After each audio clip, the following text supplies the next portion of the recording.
Salam, hörmətli izləyicilər, hər birinizi xoş gördük. Abituriyent verilişinin növbəti buraxılışını təqdim edirik. Bugünkü mövzumuz qabiliyyət imtahanlarına həsr olunubdur. Bilirsiniz ki, təqribən bir həftədir ali təhsil müəssisələrinin 5-ci ixtisas qrupu, eyni zamanda 11-ci sinif təhsil bazasından kolleclərə qəbul olmaq istəyənlər üçün qabiliyyət imtahanlarına start verilibdir. Studiyamızın qonağı Dövlət İmtahan Mərkəzinin xüsusi növ imtahanların təşkili və idarə edilməsi sektorunun müdiri Elton Süleymanovdur. Elton müəllim, xoş gəlmisiniz.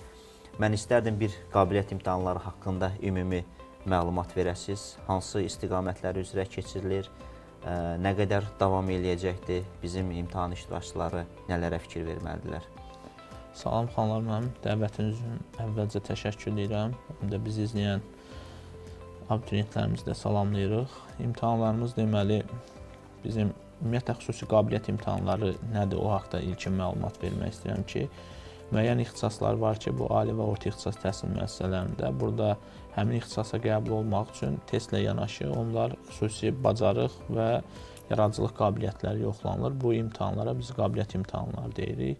Qabiliyyət imtahanları qeydiyyatlar müəyyən bir hissəsi üzrə başa çatıbdır və qeydiyyatdan artıq 30 mindən çox abituriyent qeydiyyatdan keçib. O 5-ci qrup, bir də ki, 11-ci sinif təhsil bazasında. 11-ci sinif və 9 illikdən də orta ixtisas təhsil müəssisələrinin ümumilikdə 30 mindən yuxarı qeydiyyatdan keçən var.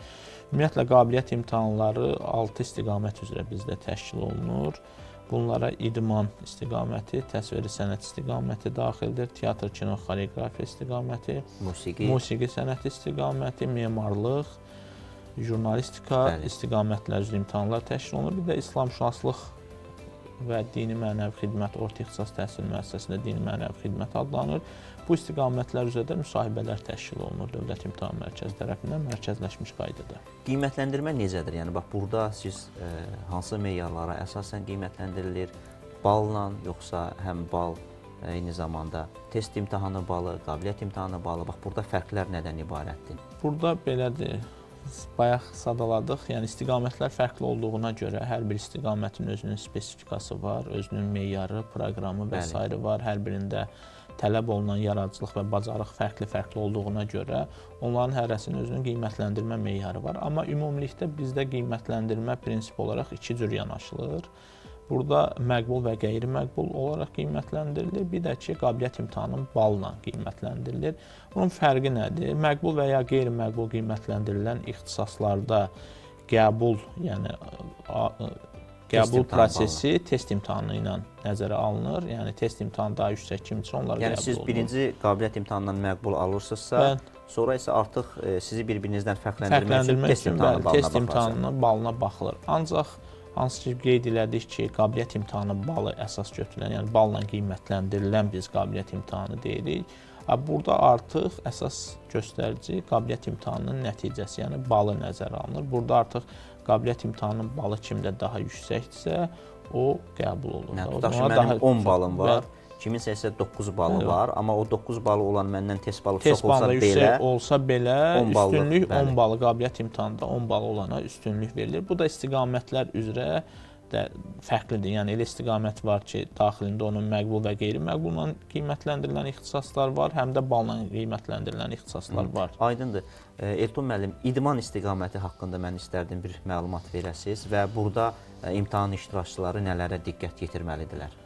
İdman istiqaməti qabiliyyət imtahanlarında iştirakçıların ən çox olduğu istiqamətlərdən biridir. Kütləvliyinə görə ən çox olan istiqamətlərdən biridir. Burada ali təhsil müəssisələrinin bakalavr pilləsinə qəbulda 3 komissiya üzrə qeydiyyat aparılır və imtahanlar aparılır. 61-ci komissiya, 62-ci və 63-cü komissiya üzrə qeydiyyat Bunlar nədir, zəhmət olmasa onu deyim. 61-ci komissiya məşqçilik ixtisasıdır. Məşqçilik ixtisasının tərkibində də özünün alt 27 ixtisası var ki, orada fərqlilikdir. Boks var, judo var, futbol var, atletika və üzgüçlük və s. Bunlar alt qrup olaraq qiymətləndirilir. 27 ixtisasdır. 62-ci komissiyada ümumi fiziki hazırlıq ixtisası, adaptiv bədən tərbiyəsi və kütləvi sağlamlaşdırıcı idman ixtisasları var. 63-cü komissiya isə fiziki tərbiyə, gənclərin çalışa qədərki hazırlığı və fiziki tərbiyə müəllimliyidir ki, bu istiqamətlər üzrə... Nə qədər adam qeydiyyatdan keçib? Ümumilikdə idman istiqaməti üzrə 14 minə yaxın qeydiyyatdan keçən abituriyent və subbakalavr var. Artıq imtahanlarımız onların 22 iyun tarixindən başlayıbdır, hal-hazırda da davam etməkdədir. Demək olar ki, 10 minə yaxın adamın artıq biz imtahanını keçirmişik. Burada əsas məqamlardan biri qeyd eləmək istəyirəm ki, 62-ci və 63-cü komissiyada imtahan nəticəsi yalnız bir nəticə əsasında aparılır. Bu ümumi fiziki hazırlıq imtahanı verirlər və oradan qiymət də məqbulla qiymətləndirilir. Məqbul aldıqları təqdirdə artıq ixtisas seçiminə buraxırlar. Bizdə burada 61-ci komissiyada fərqlilik var ki, 61-ci komissiyada 6 ixtisasların 12-si 2 mərhələlidir. Yəni onlar birinci mərhələdə ümumi fiziki hazırlıq imtahanı verirlər, ikinci mərhələdə ixtisas imtahanı verirlər. Və ixtisas imtahanında topladıqları bal qabiliyyət bal kimi hesablanır. Ancaq 15 ixtisas isə birinci mərhələ imtahanı vermirlər, yalnız ikinci mərhələ ixtisas imtahanı verirlər. Bizim iyul ayının 10-na qədər idman istiqaməti üzrə ümumi fiziki hazırlıq imtahanlarımız yekunlaşacaq. İyul ayının 20-sindən sonra isə artıq ikinci mərhələ ixtisas imtahanları başlayacaq. Qabiliyyət imtahanları harda keçirilir? İdman istiqaməti üzrə imtahanlarımız Bakı şəhərində hazırda Tofiq Bəhramov adına Respublika stadionunda və Azərbaycan İdman Akademiyasında, regionlarda isə Göygöl Olimpiya İdman kompleksində, İsmayıllı Olimpiya İdman kompleksində və Naxçıvan Muxtar Respublikasının vətəndaşları üçün isə Şərur Olimpiya İdman kompleksində imtahanlarımız təşkil olunur. Birinci mərhələ imtahanlar, ikinci mərhələ imtahanlar, ixtisas imtahanları artıq spesifik yerlərdə keçiriləcək. Nələrə diqqət yetirməlidir? Sənədlərlə bağlı, səhv eləmirəmsə onlar sağlamlıq haqqında arayış da gətirməlidirlər. İmtahana buraxılış vərəqəsini necə əldə edirlər?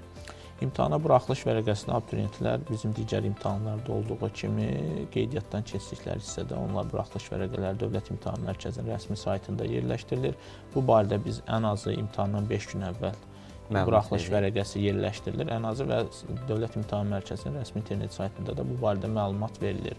Onlar buraxılış vərəqəsini çap edirlər, şəxsiyyət vəsiqəsinin əsli, yəni bu digər bizim imtahanlarda olduğu kimidir. Əlavə olaraq idman istiqaməti üzrə tələb olunan idman paltarda hansı istiqamət üzrə gəlirlərsə, ona uyğun idman paltarında gəlməlidir və ən əsasda sağlamlıq haqqında sizin qeyd etdiyiniz kimi forma 086, yəni peşəyə yararlılıq, ixtisasa yararlılıq kimi qeyd olunan adı forma 086 arayışını gətirməlidir və orada da mütləq həkim rəyində sağlamdır, yararlıdır hissəsi olmalıdır ki, biz həmin abituriyentləri, imtahan iştirakçılarının imtahanda iştirak etməsinə icazə verilsin. Aydındır. Digər bir istiqamət təsviri sənət istiqamətidir. Yəni rəsm çəkirlər, rəssamlıq. Bununla bağlı nələri qeyd edə bilərsiniz? Rəsm, bəli, təsviri sənət istiqamətində də imtahanlarımız hal-hazırda davam edir. Burada da iştirakçı sayı kütləviliyi çoxdur. 10 mindən artıq abituriyent burada imtahanlarda iştirak eləyəcək, yəni qeydiyyatdan keçib iştirakı planlaşdırılır. Burada da ixtisaslardan asılı olaraq məqbul və yaxud qabiliyyət imtahanının balı ilə qiymətləndirilənlər var. Burada əsas məqamlardan biri abituriyentləri daha çox narahat edən suallar, bizə gələn zənglərdə də biz bunu görürük ki, məsələn, abituriyent 15, 14, 13-cü komissiyalardan, yəni 15-ci dekorativ tətbiqi sənət, 14-cü dizayn ixtisası və 13-cü də təsviri incəsənət müəllimliyi ixtisasından qeydiyyatdan keçibdir. Və biz bu abituriyentin yalnız bir buraxılış vərəqəsini sistemə yerləşdirmişik, hansı ki 15-ci komissiya dekorativ tətbiqi sənət. Bunun səbəbi odur ki, burada biz ixtisaslardan ixtisasa keçiddə şamil deyə bir funksiyadan istifadə edirik. Burada nədir? Yəni, məsələn, 15 və 14-cü komissiyada tapşırıqlar eyni olduğuna görə 15-ci komissiya balla qiymətləndirilir. Əgər abituriyent orada iştirak edib, imtahan iştirakçısı orada iştirak edir və 15 bal, daha doğrusu 6 bal alırsa 15-ci komissiyadan, artıq onun aldığı 6 bal nəticə dizaynına da onun birbaşa şamil olunur. Çünki orada rəsm tapşırıqları eynidir. Yəni burada bu siz bir komissiyadan aldığınız qiymətlə digər komissiya üzrə məqbul almış hesab olunursunuz. Bəli, bəli. Həmçinin həmin qiymət o abituriyent üçün 13-cü komissiyanın qeydiyyatı varsa orada şamil olunur. Əlavə imtahana getməyə ehtiyac qalmır. Əlavə imtahana getmədən artıq həmin ixtisasların seçimində iştirak edə biləcək. Əgər mən dekorativ tətbiq sənətdən aşağı qiymət almışamsa, yəni məqbul almamışamsa, belə olduğu halda sizin digər imtahanda iştirak etmək hüququnuz qalır və biz sizi buraxılış vərəqənizi 14-cü komissiya üzrə də yerləşdiririk. Artıq siz dizayn ixtisasının imtahanda gedib iştirak edə o qeydiyyat səhifəsini izləmək lazımdır. Mütləq Dövlət İmtahan Mərkəzinin rəsmi saytında hansı ki qabiliyyət imtahanına qeydiyyatdan keçiblər, o hissəsini izləsinlər. Orada biz də onlar öz səhifələrinə, şəxs kabinetlərinə daxil olduqda, şəxs səhifələrinə daha doğrusu daxil olduqda, orada görürlər buraxılış vərəqəsi nə vaxt çap olunacaq. İmtahandan ən azı 5 gün əvvəldə ən azı 5 gün əvvəl biz və orada yerləşdirilir, oradan tanış ola bilərlər. Burada da abituriyentlər imtahana gələrkən şəxsiyyətini təsdiq edən sənədi və imtahana buraxılış vərəqəsini gətirməlidirlər. İndi özlərindən rəsm çəkmək üçün öz karandaşlarıdır və s. alətlərini gətirə bilərlər, rəsm çəkmək üçün istifadə olunan. Amma biz imtahan zalında onları hər bir şeylə təmin edirik. Yəni, rəsm çəkmək üçün tapşırıq vərəqləridir və s. Yəni, tapşırıq vərəqini biz özümüz veririk. Bəli, Dövlət İmtahan Mərkəzi tərəfindən verilir onlara. Yaxşı, növbəti bizim istiqamətimiz musiqi ilə bağlı. O imtahanlar başlayıbmı?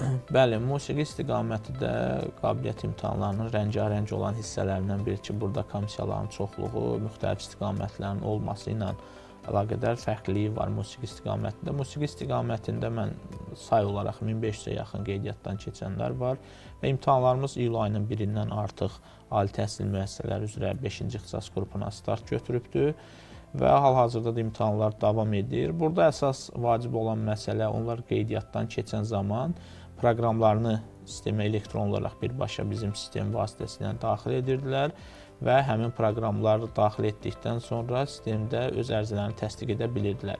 İmtahana gələn zaman həmin proqramı mütləq gətirməlidirlər. Proqramın dəyişilməyinə icazə verilmir. Əgər proqramda göstərdiyi hər hansı bir əsərdən, proqramdan imtina edərsə, həmin hissə sıfırla qiymətləndirilir, yəni imtina etdiyi hissə sıfırla qiymətləndirilir. Dediyim kimi dəyişməyə icazə verilmir və özlərindən gələndə, indi bizdə orada imtahan keçirilən binada, Bülbül adlı orta ixtisas məktəbində keçirilir imtahanlarımız. Orada fortepiano və lazım digər alətlər var, amma öz alətlərini gətirmələri vacibdir. Digər alətlərdə fortepiano xaric, digər alətləri özlərindən gətirmələri mütləqdir. Proqram forması, şəxsiyyət təsdiq edən sənəd və imtahana buraxılış vərəqəsi ilə gəlməlidirlər. Musiqi istiqamətində imtahanlar 2 mərhələli olur. Yəni, burada birinci mərhələdə ixtisas imtahanı verirlər, ali təhsil müəssisələrinə söhbət gedir 5-ci ixtisas qrupunda. Və buradan 6 və daha yuxarı qiymət aldıqları təqdirdə həmin abituriyentlər, subbakalavrlar ixtisas imtahanından sonra nəzəriyyə imtahanında test vasitəsilə verirlər. Nəzəriyyə imtahanında da iştirak edəcəklər. Nəzəriyyə imtahanı iyul ayının 20-sindən sonraya planlaşdırılıbdır. Nəzəriyyə imtahanının keçirilməsi test vasitəsi ilə keçiriləcək. Yəni onlar test tapşırıqlarına cavab verəcəklər. Teatr, kino, xoreografiya bu istiqamət üzrə başlayıb imtahanlar yoxsa hələ yox? Teatr, kino, xoreografiya istiqaməti adından göründüyü kimi orada xoreografiya ayrı bir sənət kimi götürürük biz, amma istiqamət olaraq bir nəzərdədir və teatr, kinoda ayrı bir sənət kimi. Artıq xoreografiya sənəti üzrə imtahanlarımız iyunun 22-sindən başlayıb, iyul ayının 1-də yekunlaşıbdır. Ali təhsil müəssisələrinin 5-ci ixtisas qrupu üzrə artıq imtahanlarımız yekunlaşıbdır. Ancaq teatr və kino üzrə sənəti istiqaməti üzrə isə imtahanlarımız iyul ayının 15-dən sonra başlayacaq. Elton müəllim, siz dediniz müəyyən imtahanlar yekunlaşıbdır, imtahanların bəziləri davam eləyir. Əgər imtahan iştirakçısı öz nəticəsindən narazıdırsa, hansı qaydada müraciət edə bilər? Yəni, onun o müraciətlərinə baxılırmı? Çox vacib məsələyə toxundunuz. Bundan bağlı bizə də müxtəlif müraciətlər ünvanlanır. Biz bu barədə əvvəldə də qeyd etdik ki, istiqamətlərin özünün spesifikliyi, fərqliliyi olduğuna görə burada imtahan nəticəsindən narazı olanların da müraciətləri günü, vaxtı və s. fərqlidir. Burada belədir. İdman istiqaməti üzrə imtahanlar həmin imtahan verdiyi gün şikayət eləyə bilər imtahan iştirakçısının nəticəsindən. Narazılığı varsa, həmin günü müraciət eləyə bilər. Biz orada onun müraciətini araşdırırıq, baxılır, kameralar vasitəsilə çəkilişlər baxılır. Yəni, çəkiliş aparılır. Bəli, hər bir imtahanın çəkilişi, video yazısı aparılır və abituriyent və onun birinci dərəcəli ailə üzvlərindən birinin iştirakı ilə, yəni valideynlərinin birinin iştirakı ilə Yəni, icazə verilir ki, sən videoya bax, əgər hansı bir etirazın varsa. Bəli, baxa bilər. Təbii ki, o əvvəlcədən qeyd eləyir ki, binaya daxil olmamışdan, yəni apellyasiya şikayəti verməmişdən qabaq, belə deyək də, çəkilişə baxmamışdan qabaq, əvvəlcədən qeyd edir ki, hansı nəticəsindən narazıdır. Biz artıq həmin videonu tapırıq və abituriyentin iştirakı ilə, ekspertlərin iştirakı ilə, qutarandan sonra həmin gün abituriyentin imtahan növbəsi bitəndə, yəni abituriyent birinci növbə imtahandadırsa, həmin növbə, ikinci növbə imtahandadırsa, həmin növbə bitəndən sonra, çünki biz imtahan prosesi davam edə-edə onu araşdıra bilmirik. Çünki çəkilişdə digər istiqamətlər necə? Digər istiqamətlərində musiqi sənət istiqaməti və xoreografiya, teatr, kino sənət istiqaməti üzrə də eynidir. Həmin günü orada çəkiliş aparılır. Bizdə sadəcə əsasən bu təsviri sənət istiqaməti üzrə imtahan nəticələri elan olunur. İmtahan nəticələri elan olunub, məsələn, 15-ci komissiyanın hal-hazırda imtahanlar gedir, 14-cü komissiyanın imtahanlar gedir. Bu proseslərin hamısı imtahanlar yekunlaşdıqdan sonra biz ayrıca bir gün təyin olunur, qeydiyyat elan olunur. 2 və 3 gün ən azı qeydiyyat çəkilir. Elektron qaydada onlar qeydiyyatdan keçirilər. Bu aiddir təsviri sənətə. Təsviri sənət istiqaməti üzrə elektron qeydiyyatdan keçirilər. Təqribən nə vaxt olar? İndi ayın 22-sindən dediniz başlayıbdır. 22-sindən imtahanlarımız başlayıbdır. Təqribən imtahanlar ayın 15-nə doğru müəyyən imtahanlarımız yekunlaşacaq və ondan sonra biz artıq elan verəcəyik. Orada sadəcə 1-2 ixtisas üzrə var ki, yəni orada say azdır və həmin günü qiymətləndirmə bilindiyinə görə abituriyentlər artıq nəticəsini orada bildiklərinə görə onların da apellyasiyası yerində təşkil olunur. Amma daha çox təsviri sənət istiqaməti üzrə qeyd etdiyimiz 15, 14, 13-cü komissiyaların və orta ixtisas təhsil müəssisələri üzrə də aparılan imtahanların apellyasiya qeydiyyatı sonradan təşkil olunur və bu Dövlət İmtahan Mərkəzinin rəsmi internet saytında yerləşdirilir. Aydındır Elton müəllim. Biz danışdıq bu ali təhsil müəssisələrinin 5-ci ixtisas qrupu, eyni zamanda deməli 11-ci sinif bazasından kolleclərə qəbul olmaq istəyənlər. Burada bir var 9 illik istiqamət üzrə imtahanlar, onun qeydiyyatı necədir, nə vaxt başlayır? Sonra isə biz digər memarlıq məsələsinin 1-ci qrupda var və yaxud 3-cü ixtisas qrupunda jurnalistika və İslamşünaslıq ixtisasları var. Burada 9 illik təhsil pilləsindən, yəni ümumi təhsil pilləsindən qeydiyyat prosesi artıq bitibdir. İyul ayının 1-də yekunlaşdı. Orada da 2000-ə yaxın abituriyent qeydiyyatdan keçibdir. Onların imtahanları iyul ayının 10-undan sonra planlaşdırılır keçirilməsi və onlar da istiqamətlərə uyğun olaraq buraxılış vərəqələrini çap edib imtahanlarda iştirak edə biləcəklər. Yəni heç bir problem yoxdur. Ancaq memarlıq ixtisası üzrə bildiyimiz kimi bu memarlıq ixtisası 1-ci ixtisas qrupuna aid olan bir ixtisasdır və burada 1-ci ixtisas qrupunun blok imtahanının 2-ci cəhdinin imtahanı olmayıbdır. 2-ci cəhdinin imtahanları olduqdan sonra artıq onların qeydiyyatı müəyyənləşəcək. Qeydiyyat vaxtı müəyyən olunub. Dövlət İmtahan Mərkəzinin rəsmi internet saytından qeydiyyatdan keçə biləcək. Həm memarlıqda, eyni zamanda 3-cü qrup jurnalistikada həmin o imtahanlar da olmalıdır ki, ondan sonra onların qeydiyyatı olsun. Və həmçinin 3-cü qrup ixtisas qrupunda, həmçinin İslamşünaslıq ixtisası da 3-cü ixtisas qrupunda olduğuna görə onların da imtahanları bitdikdən sonra nəticələr elan olunduqdan sonra onların qeydiyyatı aparılacaqdır. Bax, bunlarla bağlı, bunlar hamısı imtahanların qrafikləridir də. Bax, onlar hardan izləməlidirlər ki, daim aktual olaraq bu məlumatlar yenilənir və bütün imtahan iştirakçıları o tarixləri əvvəlcədən görə bilsinlər. Biz bunun üçün Dövlət İmtahan Mərkəzinin rəsmi internet saytında yerləşdirilibdir qabiliyyət imtahanlarının qrafiki. Ayrıca bir səhifə var. Bəli, ayrıca bir səhifə var. Mütəmadi olaraq da imtahan tarixləri müəyyənləşdikcə biz onları ora əlavə edirik. Gündə bir dəfə onu da izləmək lazımdır, izləmələri tövsiyə olunur. Həmin qrafiki, bəli, gün ərzində yeni məlumat olanda və yaxud növbəti gün ərzində yeni məlumatlar, imtahanların tarixləri müəyyənləşdikcə biz əvvəlcədən onu orada müəyyən olaraq yerləşdirdik ki, imtahan iştirakçılarımız bundan tanış olsunlar. Onlar da əvvəlcədən imtahan tarixlərini müəyyən edib imtahanda iştirak edə bilsinlər. Elton müəllim, siz məlumat verdiniz bu istiqamətlər üzrə. İndi burada bizim vaxtımız əlbəttə məhduddur. Amma əgər abituriyentlər, imtahan iştirakçıları, valideynlər, eyni zamanda müəllimlər daha geniş məlumat əldə etmək istəyirlərsə, bizim burada vəsaitlərimiz var. Mən istərdim onlar haqqında da bir qısa məlumat verəsiniz ki, kim bu vəsaitləri əldə etmək istəyirsə, necə əldə edə bilər və bu vəsaitlərdə hansı məsələlər öz əksini tapıbdır? Bəli, biz burada danışdıqlarımızın hər biri demək olar ki, imtahan qrafikləri xaric bu vəsaitlərdə öz əksini istiqamətlər üzrə, 6 istiqamət üzrə bizim vəsaitlərimiz çap olunubdur may ayında.